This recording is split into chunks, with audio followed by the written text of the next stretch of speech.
दामोदर मास में कल गोपाष्टमी मनाए हम सब और आज नवमी है। तो आज के दिन हम यहाँ एकत्रित हुए हैं गिरिराज के तलहटी।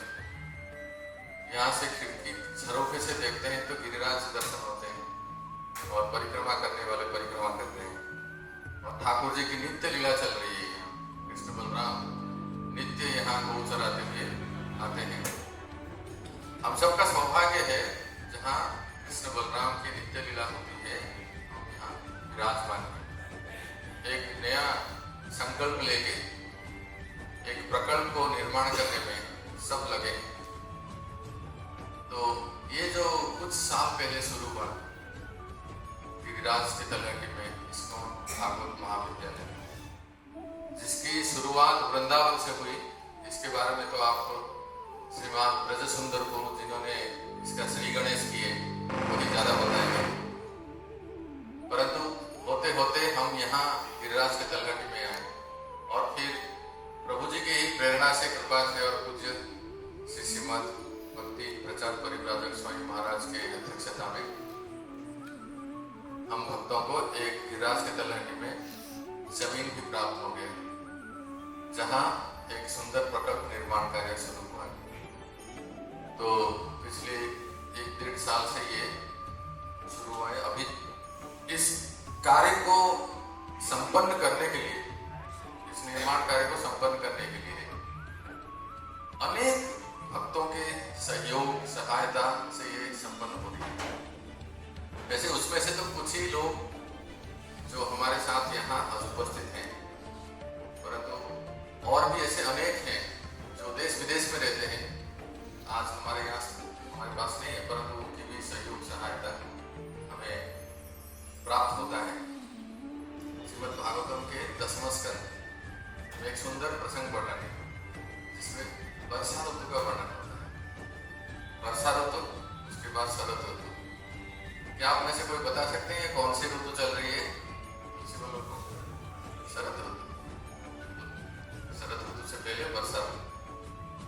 तो वर्षा ऋतु में सुखदेव गोस्वामी जो वर्णन करते हैं और ये दो जो एक अध्याय जो है जहाँ वर्षा और शरद ऋतु का वर्णन है, इसमें सुखदेव गोस्वामी इतना सुंदर वर्णन करते हैं कि प्रकृति के बारे में वर्णन करते करते भक्तों को बहुत सारी शिक्षाएं भी देते हैं। शिक्षास्पद ये अध्याय है।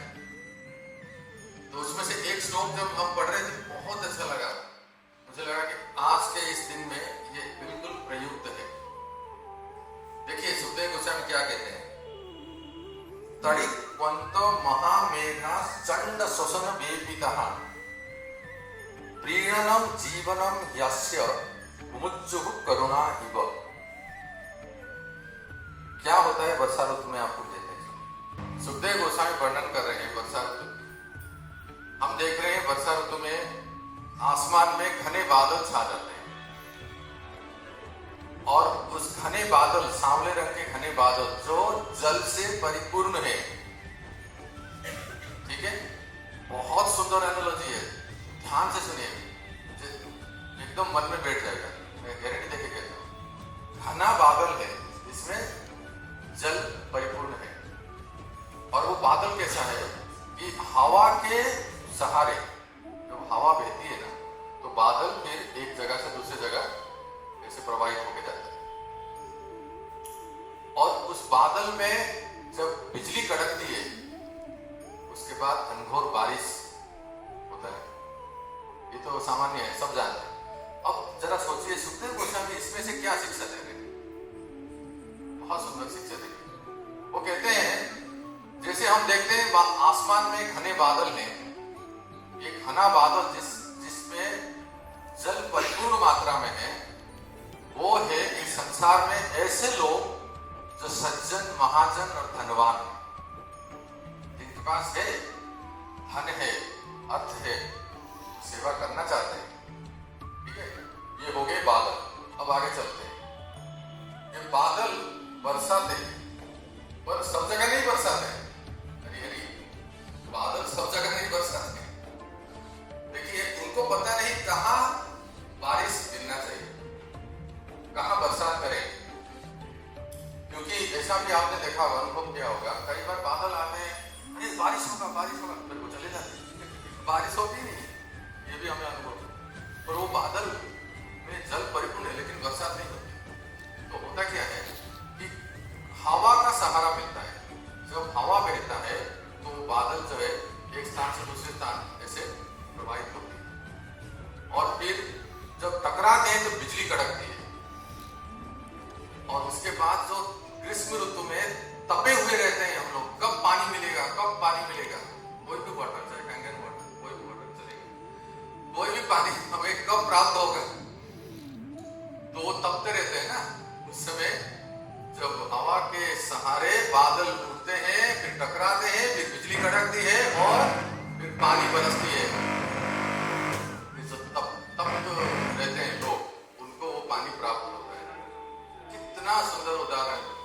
इस संसार में हम आप जैसे कई लोग हैं जिनके पास प्रचुर धन है, उनको जो हवा है, जो बादल को, हवा के सहारे जो बादल एक जगह से दूसरी जगह जाते हैं और सही स्थान पर जल बरसाते हैं, उनको पता नहीं कहां जल बरसाना है, तो हवा के सहारा वो जल बरसाते हैं। तो हवा है हम आप जैसे भक्त लोग, ये ऐसे धनी मानी सज्जन महाजन व्यक्तियों के पास जाते हैं, उनको प्रचार करते हैं, प्रभु जी, माता जी, ऐसे ऐसे स्थान में जरूरत है जहां अन्न की, भोजन की, भंडारे की और भगवत ज्ञान की आवश्यकता है, जहां पुस्तक वितरण की आवश्यकता है, जहां भोजन कराने की आवश्यकता है, लोगों को प्राप्त नहीं होता है। और ऐसे स्थान में आप प्लीज कृपया करके यहाँ आप अपना जल बरसाइए, तो इसके द्वारा लोक कल्याण होगा। तो ये हो गए भक्त जो कि ऐसे लोगों को जाके प्रचार करते हैं और उनको सही स्थान पे जल बरसाने के लिए कहते हैं। और फिर उनको दृष्टि मिलती है, जब हवा का सहारा मिलता है, बादल जब एक दूसरे से टकराते हैं तो बिजली कड़कती है, तो ऐसे धनी मानी व्यक्ति जो सज्जन महाजन होते हैं, उनको दृष्टि होती है कि वास्तव में कहां हम जल को बरसाएं, इसका सदुपयोग होगा। तो ये कितना सुंदर उदाहरण है। लास्ट फाइनली बोलता हूं, बादल, घना बादल ऐसे सज्जन है, हवा ऐसे साधु संत है, जल ऐसे धन बरसाते हैं, बिजली ऐसी दृष्टि मिलती है कहां वास्तव में जल की आवश्यकता है, और फिर संसार पवित्र होता है। हरे कृष्ण। शायद इतना ही मुझे कहना, एनालॉजी कंप्लीट करें। तो भक्तों, आज यहाँ जो भी हमारे प्रिय भक्त हैं, गुरु भाई, गुरु बहन और सहयोगी हैं, श्रीमान ओम प्रकाश मोदी जी परिवार, श्रीमान गोवर्धन स्तर को, कमल नयन को, उनके परिवार, हेम रूपा, जगन्नाथेश्वरी माता जी, सब जो सूरत और जयपुर के भक्त आए हैं, ये हमें इस प्रकार से बरसाते हैं, गोवर्धन में बरसाते हैं तब जाके हम कुछ ऐसे बहुत अच्छे कार्य कर रहे हैं, जिसके वजह से आने वाले सदियों तक इस्कॉन भागवत महाविद्यालय जो निर्माण होने जा रहा है, जिससे सबको बहुत लाभ होगा। तो ये था एक इंट्रोडक्शन